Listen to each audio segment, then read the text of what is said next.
so you can get in. And don't mind the time, forget all that's been.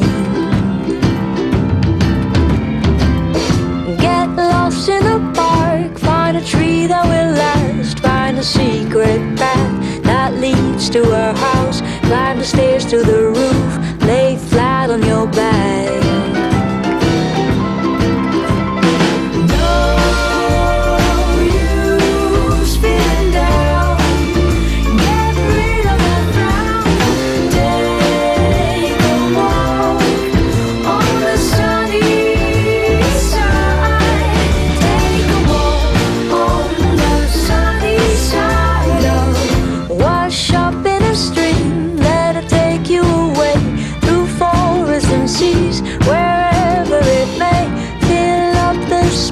With your own melody.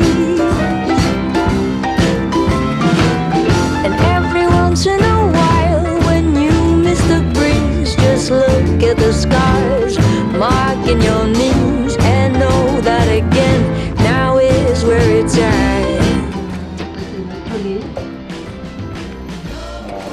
Una persona muy carisma, capacidad de relacionarse con cualquier tipo de persona sin importar. Un hombre muy trabajador, inteligente, que debe manejar. Una persona muy chévere, muy alegre.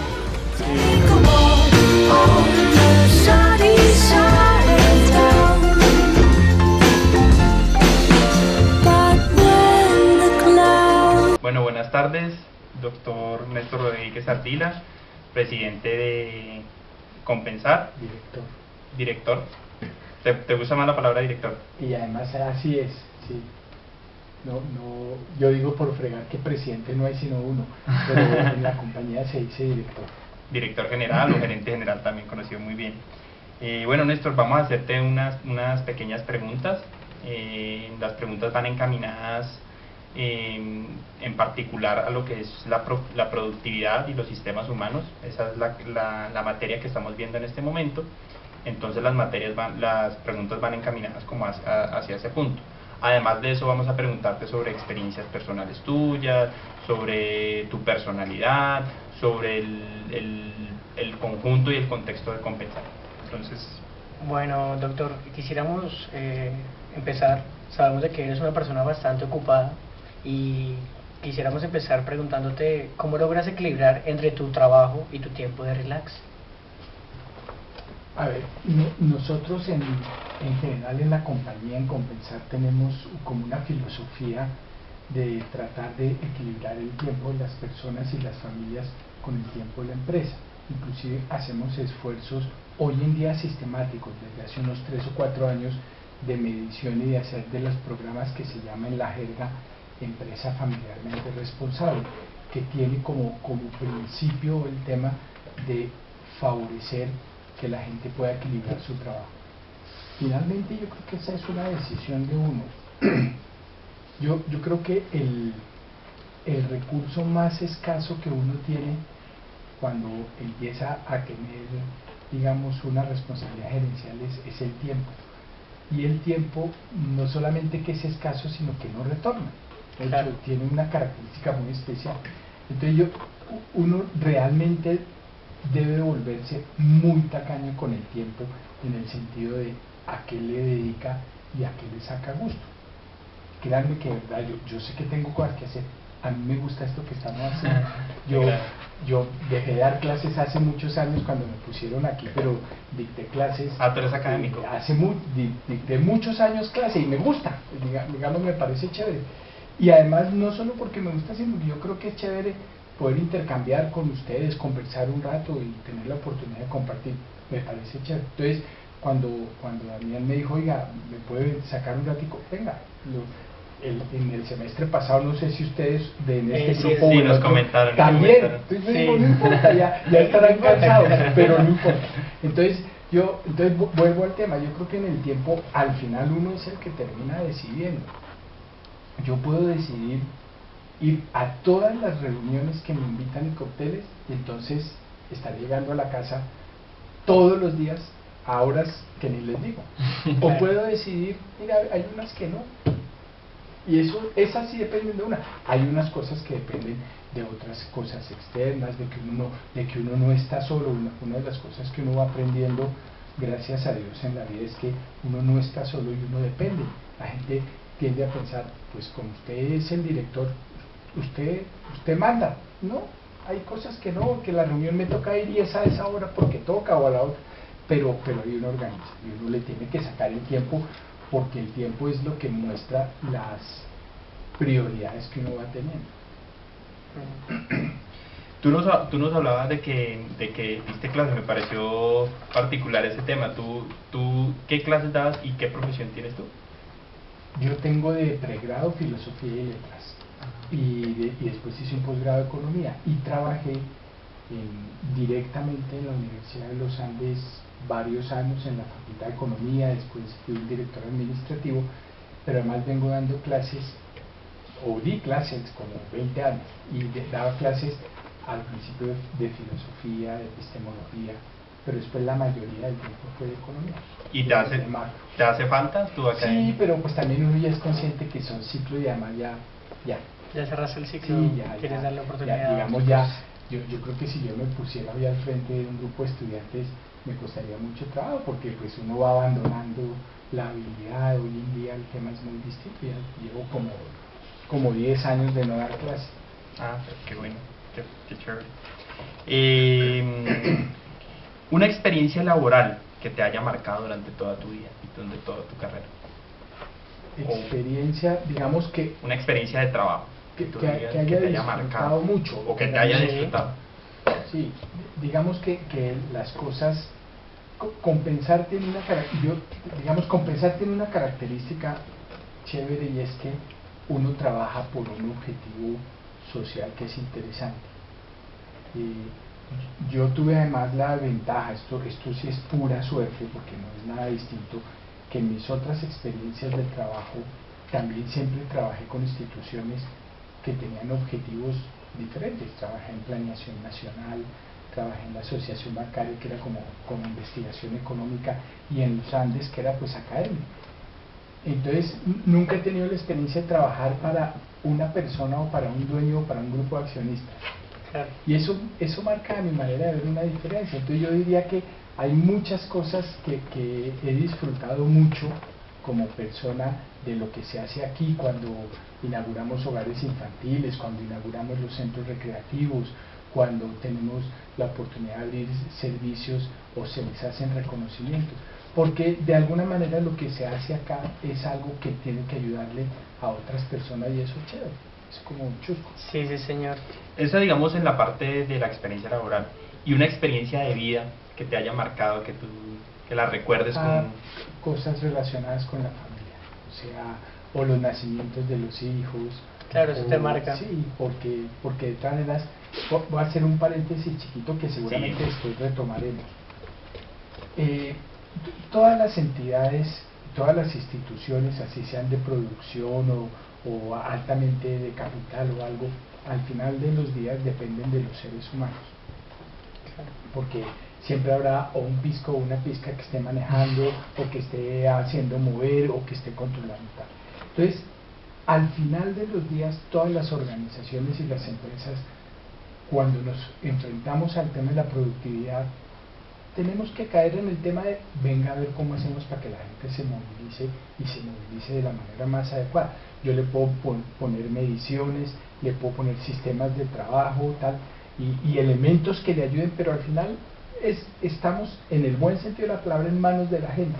Entonces uno tiene que tener como la concepción de que en las organizaciones la gente es el factor determinante, y incluso uno debería decir, no es un factor, es la vida determinante de que una organización funcione o no funcione. Entonces, en general, entonces cierro el paréntesis y sigo, en general todas las cosas que hacen referencia a la gente, y en el caso particular de la familia, pues son las que a uno le dan satisfacción, porque yo creo que son las que de una u otra manera lo construyen a uno y también construyen a los otros. Y digamos, en ese orden de ideas, Néstor, si te puedo decir así, compensar es como una familia, digamos que... Sí, nosotros ahora último estamos trabajando como en una idea, en un marco teórico un poquito distinto. Entonces, perdónenme que me vuelve a salir No, no te preocupes. mi vena de profesor.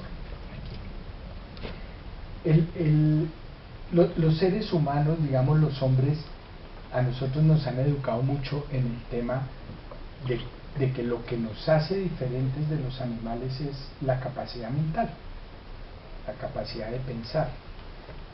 Hoy en día uno diría eso es relativamente cierto, porque realmente la capacidad que marca nuestra diferencia es que somos capaces de aprender para cambiar la realidad en la que estamos. El pensamiento por sí mismo no tendría ningún sentido ni no nos marca ninguna diferencia con los animales, sino es porque con el pensamiento tratamos de atrapar la realidad para transformar esa realidad, y por eso nosotros los seres humanos creamos cultura, historia, todas esas cosas. Entonces yo digo, bueno, el pensamiento es muy importante, pero el pensamiento no es la única, y creo que la oportunidad no es ni siquiera la mejor manera de atrapar la realidad.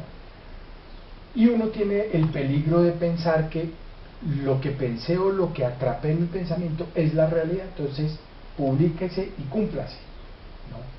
Falta movilizar a la gente, movilizar los afectos de la gente, movilizar los gustos de la gente.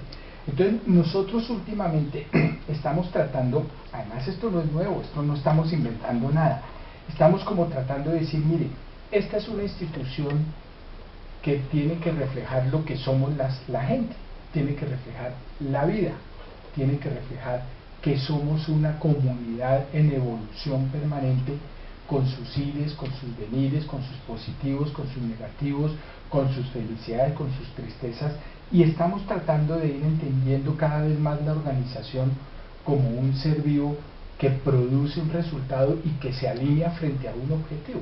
Entonces nos gusta hoy en día más, hace unos días te hubiera respondido, sí, esto es como una familia. Hoy en día nos gusta más decir, esta es como una comunidad viva que además se alimenta de lo que es la vida. Continuo movimiento, relación con el exterior, trabajar en redes, no estar aislados, estar en comunicación, desechar lo que no sirve, esa es parte de la vida, pero también es esencial en la vida proteger lo que es básico. Digamos, el ADN es proteger lo básico y lo que no es básico sale, pero es en esa relación con el exterior y con uno mismo. Excelente. Doctor, nos causa bastante curiosidad, ¿desde qué nivel empezaste en la compañía? ¿Cómo llegaste a ser presidente? ¿Quisieras contarnos la historia? Yo tengo 30 y pico de años de trabajar en Compensar, y llegué cuando Compensar era muy chiquito. En esa época se llamaba una subdirección operativa, que era la que se encargaba de todos los servicios. O sea, en esa época pues, había servicios de educación, recreación, casi los mismos, pero eran chiquitos. Después de un tiempo me pasaron a la subdirección de planeación, y después de la subdirección de planeación a la dirección. ¿Cuánto duró ese tiempo? Ese ciclo. Como en la subdirección operativa, chicas, yo creo que como unos 15 años, y después en planeación por ahí unos 5 o 6 años, yo calculo. ¿Sí? Y digamos que ese espíritu emprendedor en ti, ¿cómo surgió? ¿Cómo tú digamos siempre tuviste digamos por decirlo así, el deseo o la ambición de llegar a ser presidente? No, ¿O se fueron dando las cosas? No. Además, una cosa, miren, uno llega a una empresa que ya está organizada. Yo realmente admiro y me le quito el sombrero al director anterior, Germán Collazos, porque a él le tocó hacer la empresa desde cero. Hacer la empresa desde cero es: busque el escritorio, dónde están las primeras oficinas, cree una cultura dentro de la empresa, arrancar de ser una empresa. Y si alguno de ustedes tiene alma de emprendedor o ya lo ha sido, porque hoy en día pasa eso, saben que este año, es que cuando uno dice, no, vamos a hacer comienzo es bastante a complicado, fabricar perros calientes porque eso es el negocio, venga, ¿dónde compro el primero? ¿Será que alquilamos una oficina? No, no. Cuando yo llegué a la dirección ya estaba todo hecho. Sí. Ya estaba todo, ya había himno, ya había organización y métodos, ya había manuales, ya había todo. Entonces, y cuando yo llegué a la compañía era muy chiquita, pero ya había una estructura. Y obviamente aquí el proceso, como conversaba converso con muchas personas, el proceso no fue ir creciendo dentro de la compañía, sino ir creciendo con la compañía, porque Compensar era más pequeñita, pero ya tenía un norte, tenía una cultura, tenía una claridad, que eso a mí no me tocó. Yo vine a ser como, entre comillas, aprovechado de eso. O sea, siguiendo este orden de ideas, se puede decir que tuvo que ver también suerte. O sea que, ¿hasta qué punto la suerte es importante? Es importante. ¿Cuál es tu forma de atraerla? Es importante. Yo creo que la suerte no es una cosa que se da al azar allí, sino que la suerte en parte la fabrica uno con la actitud. Porque en realidad la suerte es que las oportunidades se presentan, la vida pasa y uno puede que la agarre porque esté en el lugar correcto, como diría o en el lugar equivocado, como diría el comercial de la vivienda, o que deje pasar las oportunidades, pero realmente hay muchas cosas que son de suerte, de cómo se van presentando. ¿Cómo se maneja el matoneo o el bullying, si lo has escuchado en ese término, en el trabajo? Es decir, cómo se han manejado los conflictos, el aprovechamiento de ciertos trabajadores sobre otros, cómo, digamos, Compensar maneja eso. Nosotros tratamos de tener como un marco de referencia que es como una política, y hay como distintos mecanismos para que la gente pueda manifestarse. Están los mecanismos formales, pero digamos también hay unos comités de ética donde la gente se puede quejar y la gente puede decir, mire lo que está pasando, y entonces ahí hay un comité, hay un comité de ética que va mirando las cosas. Hay desde el área de talento humano un mecanismo que nosotros llamamos escuchas activas, que es gente especializada que se sienta a conversar con las personas a tratar de ver qué es lo que está pasando. Hay grupos primarios más organizados que tienen la función de informar, pero también a veces de escuchar qué dice la gente, y de intervenir cuando se descubren que hay situaciones de dificultad en el clima laboral, en áreas o algo, pues se hacen planes de intervención. Y generalmente irregularmente estamos midiendo el clima laboral para tratar de ver qué pasa. Que todo ahí salen cosas. Claro. A veces no salen cosas, a veces si son cosas muy particulares o detalles muy específicos puede que no salgan, pero en general esos instrumentos sí realmente recogen que pronto hay áreas en donde si el clima de la organización está, por decir cualquier cosa, en 90 y en un área aparece en 75, entonces hay como un factor que uno dice, venga a ver qué hay, y entonces se hacen escuchas activas, se conversa y se hace un plan de intervención.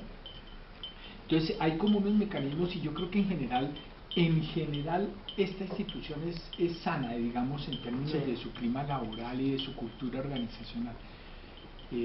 Depende mucho de la gente, de que la gente inclusive diga, porque a veces es la fuente de información.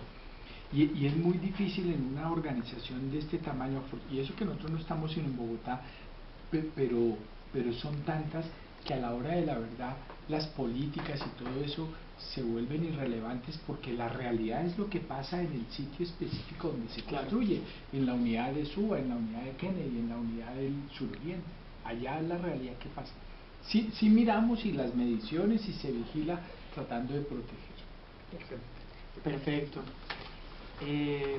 Quisiéramos preguntarte, ¿cómo crees tú que llegaste a ser uno de los 100 líderes de Merco100? No, eso no hay que ponerle bola. Miren, y de verdad se lo digo con toda seguridad, el equipo de trabajo que uno tiene y que logra ayudar a conformar es la maravilla.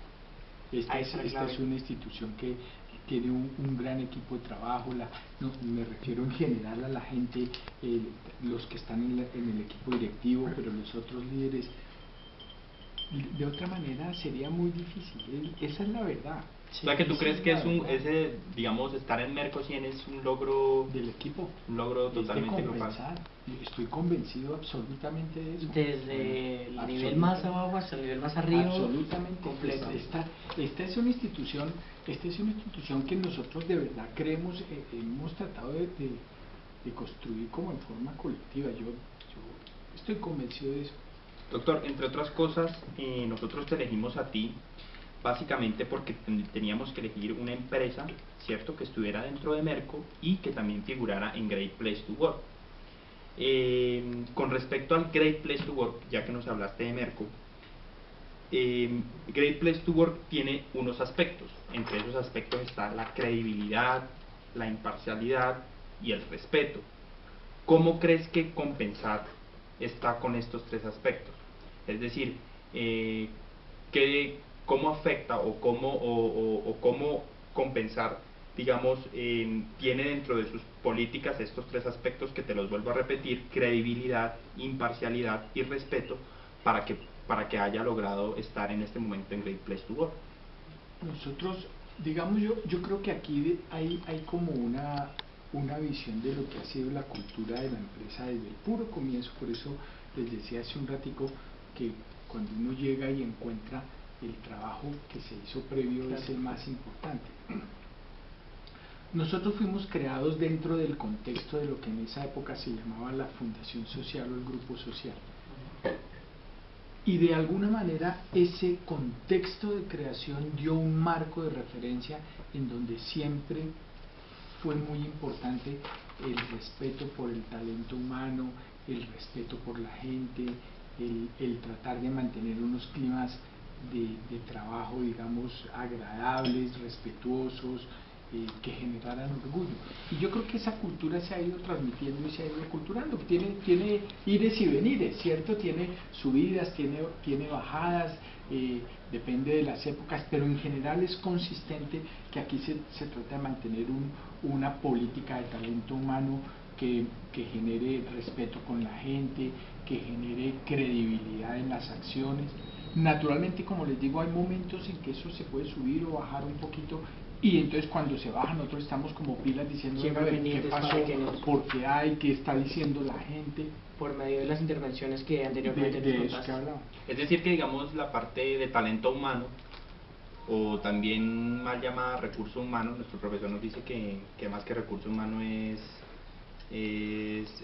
personas, ¿sí? Llamarlo más por ese sentido, porque de pronto es fuerte decirlo como un recurso. Digamos que aquí el talento humano es muy importante.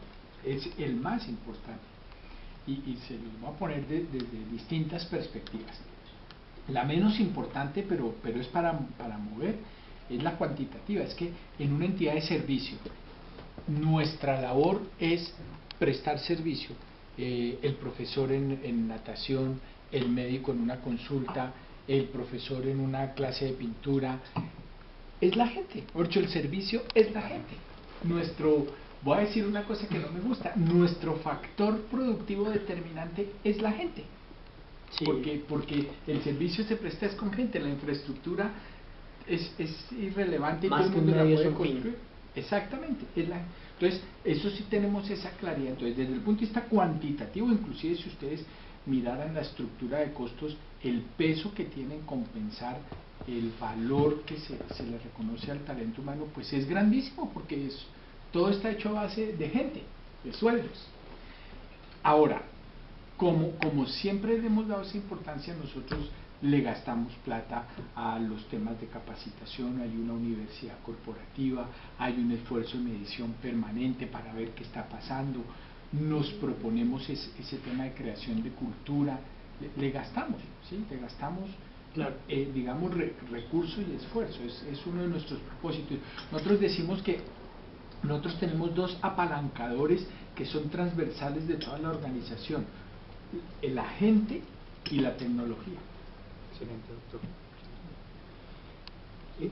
Doctor, a pesar de que Compensar es una gran empresa y tiene varios premios y reconocimientos, ¿crees tú, como director, presidente, que existen aspectos mejorables dentro de la empresa? Claro, muchos. Clarísimo. ¿Cómo qué aspectos? Mira, hoy, digamos, porque todas esas cosas, ustedes saben que van cambiando dependiendo de los momentos y de los tiempos. Hoy estamos haciendo un gran esfuerzo por generar una dinámica mucho más clara de la organización en términos de innovación y capacidad de adaptación. ¿Y por qué? Y voy a compartir con ustedes, y no me da pena porque eso es parte también de la realidad.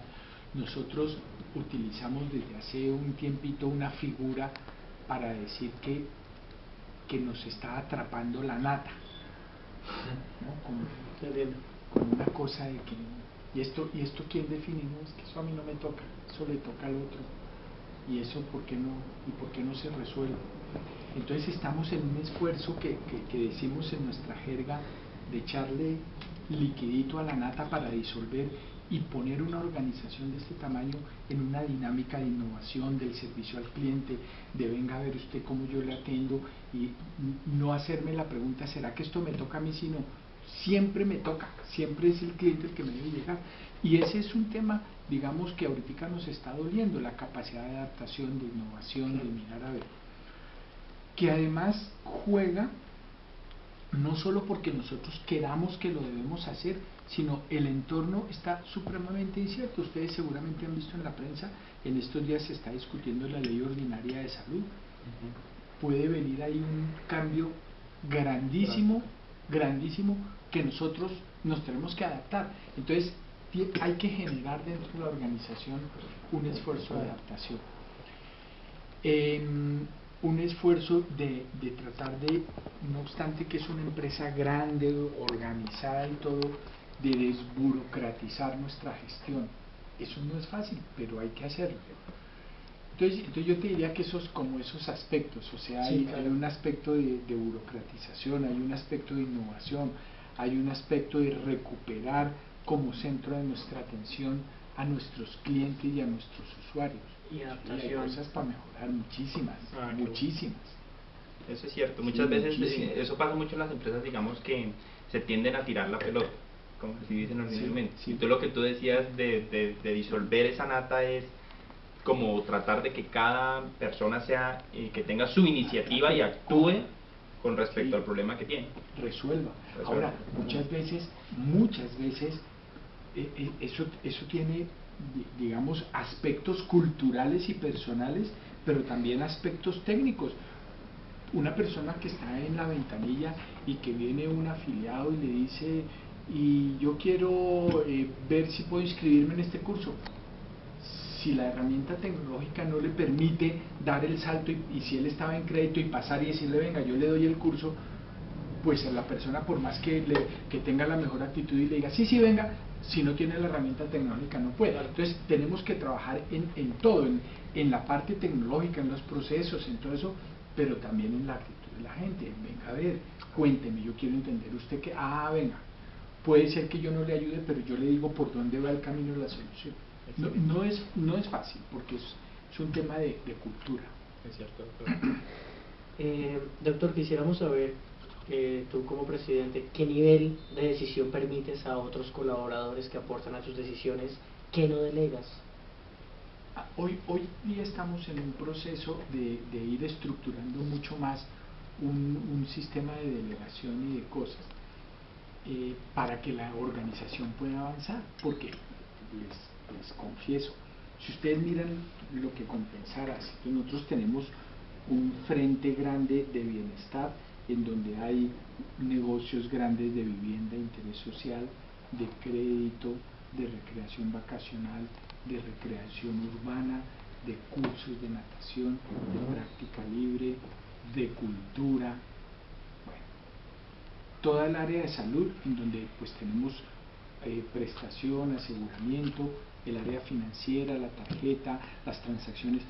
Entonces sería absolutamente imbécil pretender que una persona puede con todo.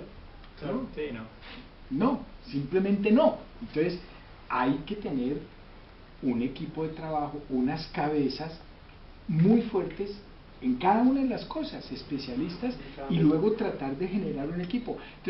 Entonces mire, uno creó, yo no sé si esto será muy atrevido, uno al cabo del tiempo termina no siendo el especialista que sabe, sino el que trata de ayudar a que el equipo funcione como un catalizador. Entonces hay cosas que a mí me gustan. Además digo, mire, lo que es la recepción de la gente, vengan a ver, esa parte me gusta hacerla directamente, pero hay una cantidad de cosas técnicas y específicas de cada negocio que no tengo ni la menor idea y no pretendo tener, porque Claro. sería una tontería. Sí, son labores que le conviene a cada uno. Doctor, ¿tiene de pronto algún ejemplo de una sugerencia realizada por alguno de los colaboradores que estábamos hablando ahorita, que influyó o cambió las decisiones que habías tú tomado? Es decir, algún ejemplo de algún colaborador tuyo que te haya dado un cambio de perspectiva.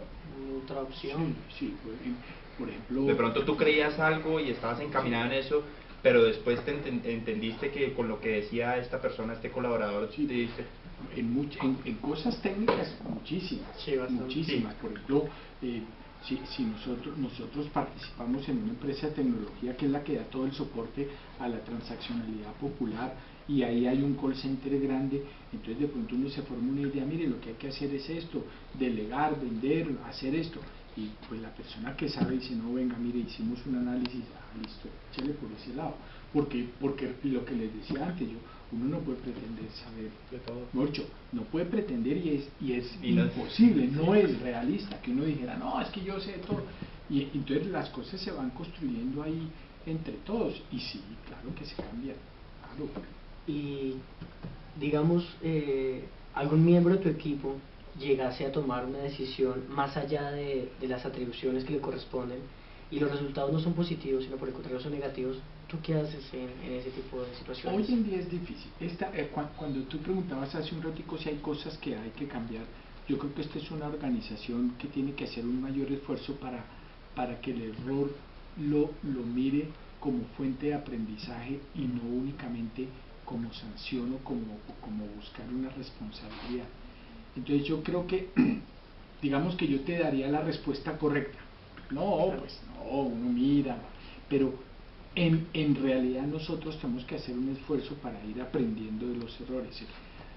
El otro día tuvimos con una empresa afiliada, no hace mucho, una dificultad grande por un mal servicio, por una descoordinación de proveedores. Nosotros prestamos una cantidad de servicios que dependen de la articulación de muchas cosas. Entonces, cuando uno planea una actividad en una empresa, voy a poner un ejemplo, una actividad de vacaciones infantiles, por poner un ejemplo. Sí. Entonces, al final de los días, el programa es el resultado de que el proveedor de los buses llegó a tiempo, el grupo de recreadores, que puede ser un proveedor externo o una mezcla externo-interno, también llegó a tiempo, y como era, si tenía la participación de unos títeres, vinieran al tiempo, que además el de los perros calientes o la colombina llegara. Entonces, nos pasó una dificultad. Entonces empezamos todo el propósito, bueno, ¿quién tenía que llamar a este proveedor? ¿Por qué quedó suelto? Y buscando claro, un buscando un culpable, Sí. buscando Pasando quién la es el pelota. responsable, En vez de ¿no? buscar un- Entonces, no, venga, pero ese es un aprendizaje que hoy en día estamos haciendo, no, venga, sentémonos, Exacto. no a buscar un culpable, sino Soluciones. así como la industria aeronáutica se precia de haber crecido a punta de aprender de los errores, venga a ver cómo nosotros somos capaces de decir, este proveedor, ¿por qué no llegó? ¿Por qué no lo llamaron? ¿Qué nos estará faltando? ¿Alguien que llame antes? O confiarnos que el bus que vino, que no, que la llanta, que tal. Entonces, pero eso no es fácil, porque digamos, y en eso confieso, la primera reacción es uno, carajo, ¿quién fue el que me hizo? Sin embargo. ¿Quién la embarró? Venga Sí, a ver. perfecto. Porque el cliente está furioso y está pidiendo una responsabilidad. Entonces, venga a ver. Doctor, ¿y qué decisión dentro de tu posición es difícil de tomar? Es decir, A mí la que más me cuesta Sí. es cuando uno tiene que prescindir de gente. A mí. Para cualquier presidente. Toda la vida, mejor dicho, toda la vida, en los Andes y todo, cuando trabajas, lo que más me cuesta es tener uno que plantearse al frente de una persona y decir, mira, no más. sí, Apenas. Cuando tú necesitas una guía, un consejo, ¿a quién buscas? ¿Dónde encuentras ese consejo? Apoyo. depende mucho. digamos, sí, depende del nivel de cosas, pero en el consejo directivo encuentro que hay realmente personas con las que yo puedo contar y en el buen sentido de la palabra, no solo apoyo, sino dan consejo, dan perspectiva distinta. En el grupo de trabajo depende también, hay veces que uno sabe, mire, un problema que es como más técnico, venga, ayúdenme usted, en cambio en otro que es más político, tal. Uno va generando en esto amistades personales, pero también amistades empresariales que son valiosas. Entonces uno genera relaciones y de pronto uno diga, chino, un cuentico, mire, me está pasando esto, ¿usted qué haría? En la casa, uno comparte cosas en la casa con la familia porque dan perspectivas distintas. Claro, más que diferentes de la empresa. Qué bien, doctor. Todos sabemos que cada empresa tiene su nicho y su sector en donde se desenvuelve. Digamos que Compensar tiene unos competidores directos. ¿Qué hace a Compensar diferente de sus competencias directas? Estas competencias directas estamos hablando pues de las cajas de compensación, de las EPS, todo. ¿Qué hace Compensar para realmente ser diferente y para estar en un punto tan alto y tan diferencial a las demás? Yo pienso que en el contexto general, tanto de las cajas como de salud, el haber puesto con real énfasis el cliente por delante de todo, o sea, tratar de estar siempre en la perspectiva de cuáles son las necesidades, el haber hecho un énfasis en la cultura del servicio.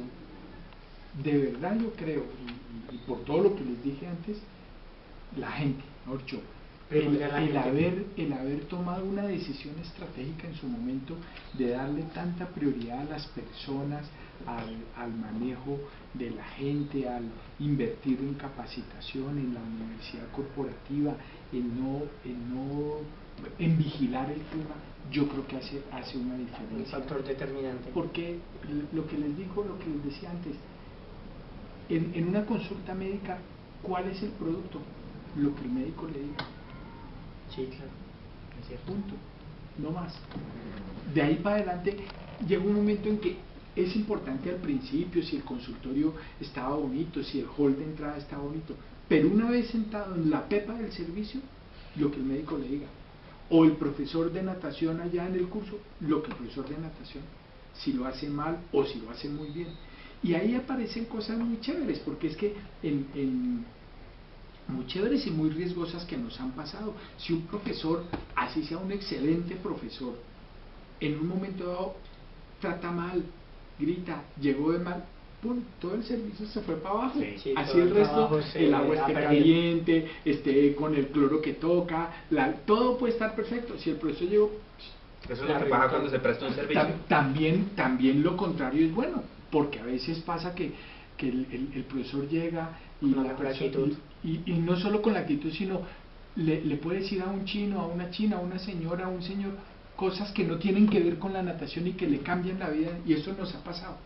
Cositas que la gente dice, uy, tal profesor le conté o me dijo, o se dio cuenta que yo estaba enfermo y me dio un tratamiento distinto, pero eso es fregado. Compensar aporta, ayuda a la sociedad. ¿Qué tipo de obras benéficas realiza Compensar? Sí, ese sí es un debate interno. Nosotros decimos aquí que nosotros no tenemos programas de responsabilidad social porque todo lo que hacemos es parte de nuestra oferta de responsabilidad social. Entonces viene toda la discusión, sí, pero es que esto les toca hacerlo por la ley, es que esto es lo que les toca en el objeto. Y yo digo, sí, a mí me toca por ley tener jardines sociales, pero no puedo dejar de decir que los jardines sociales que tenemos, por el hecho de que sean de ley, no son parte de la construcción social, son jardines sociales para niños 0 y 1 de CISBEN, en lugares totalmente desprotegidos, es parte de lo que hacemos. Y es que nuestro objeto, la razón de ser de nosotros, es construir sociedad. Mucho ahí sí, el debate es facilito. Es cierto.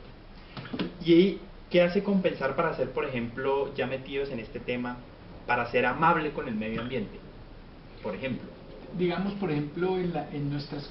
Claro que por la relación que nosotros tenemos no es demasiado, sí, pero claro. El impacto de ustedes no es tan grande, exacto, como sería una petrolera, sí, o una industria química. Pero digamos, hay políticas de reciclaje, tratemos de que por ejemplo en las construcciones, todos los procesos de construcción son respetuosos del medio ambiente, de no verter los desechos, Cumplen sus normas. se cumple. Y ya hoy en día, desde hace unos 10, 15 años, en la misma construcción, por ejemplo, si ustedes van a la sede de la calle 94, se trata de que sea luminoso, de que no haya que prender la luz, no hay aire acondicionado, sino se generan sistemas de circulación del aire para tratar de gastar menos energía, se recoge el agua lluvia, se reutiliza.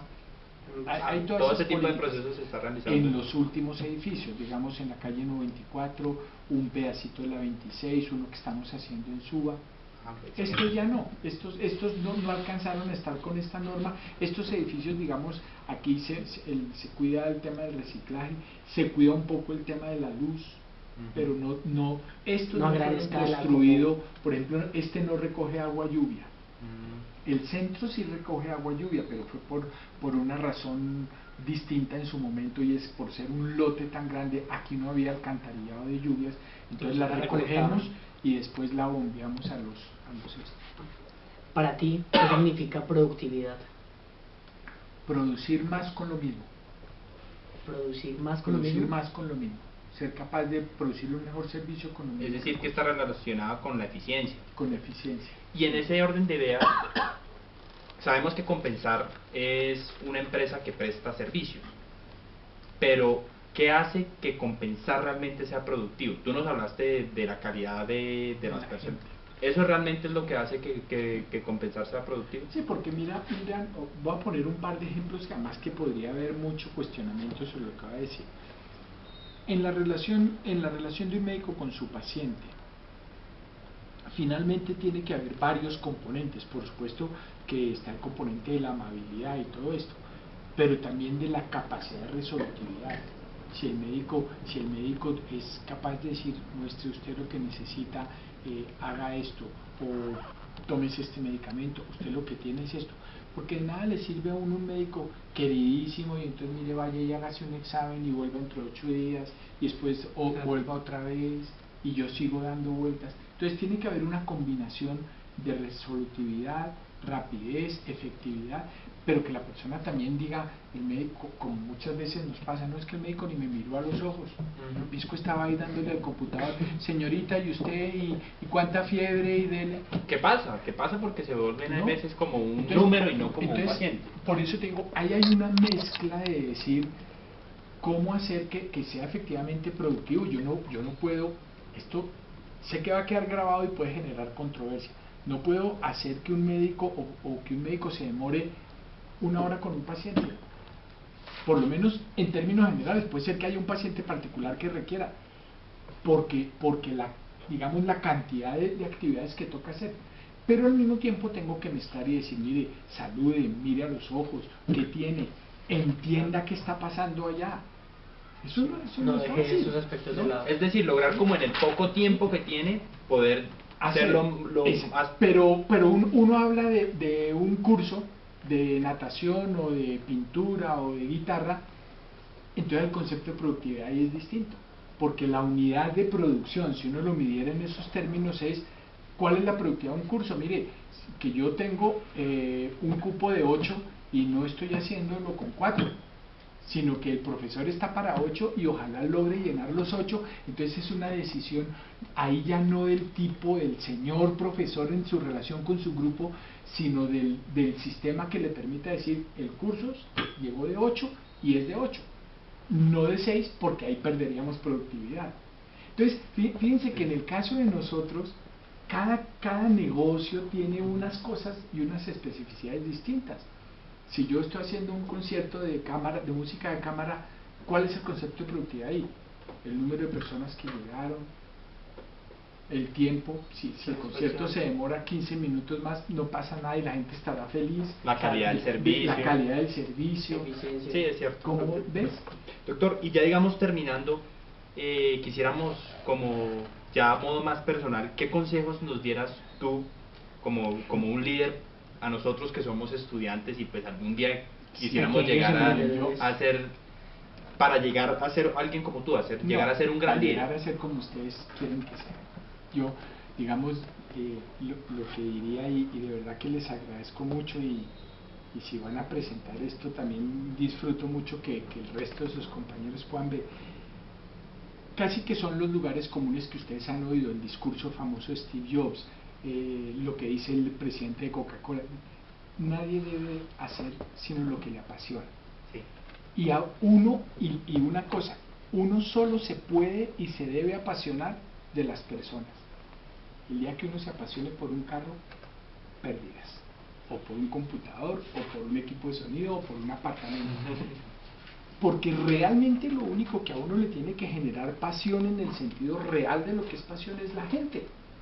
Y claro, la pasión es mi pareja, pero mis amigos, mis compañeros de trabajo, mis clientes, y finalmente eso es lo único que a mí me va a construir también como ser humano para decir uno, venga. Entonces en el trabajo uno tiene que encontrar pasión, pero la pasión no es simplemente yo quiero tener más aviones y más carros y más, no, venga, la gente.